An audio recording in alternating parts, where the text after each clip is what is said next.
After a weekend of heart-stopping, hard-fought preliminary finals, the 2019 AFL Premiership season is down to just 2 teams. Richmond enter the last Saturday in September as heavy favourites, competing in their second grand final in 3 years. For the Giants, it was third preliminary final lucky, and they'll compete in the club's first grand final since entering the league in 2012. Both teams have endured up and down seasons, and to get to this point is no small feat. Richmond started the year slowly, losing key players in the opening rounds. Alex Rance was ruled out for the season in round 1, while Trent Cotchin, Jack Riewoldt and Tobin Curvis were among several key Tigers who spent significant time on the sidelines early this season. The wounded Tigers managed to scrape through to the round 14 bye, with a respectable 7 wins and 6 losses, including a season-defining away win against Port Adelaide in round 4. Tom Lynch booted 6, while Dylan Grimes almost single-handedly dragged the Tigers over the line with 5 contested marks.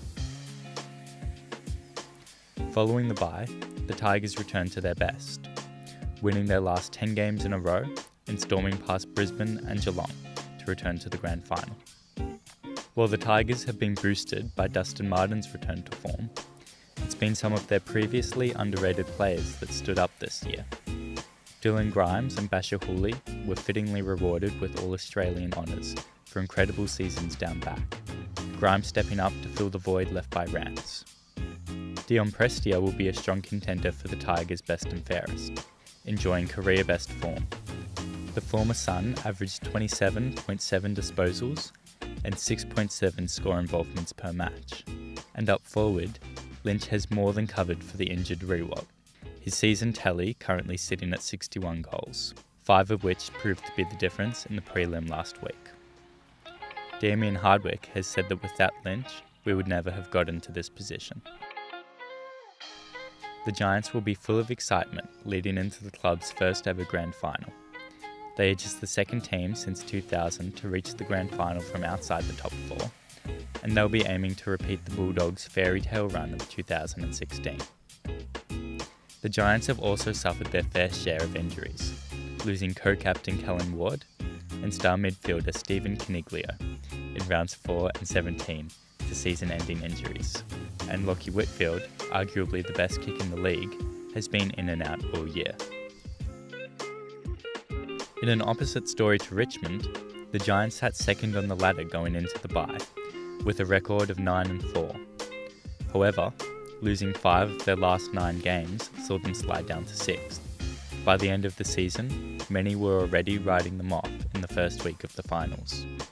But an uncharacteristically physical Giants team smashed the informed Bulldogs in the first week, then scrapped past Brisbane and Collingwood in 2 of the most dramatic games of the season to reach the grand final. Leon Cameron has an incredibly talented team at his disposal.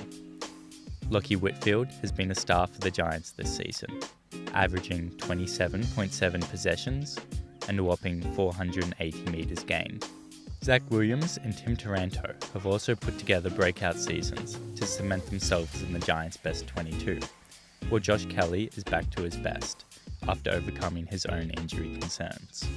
The Giants' new look forward line has also enjoyed a stellar year.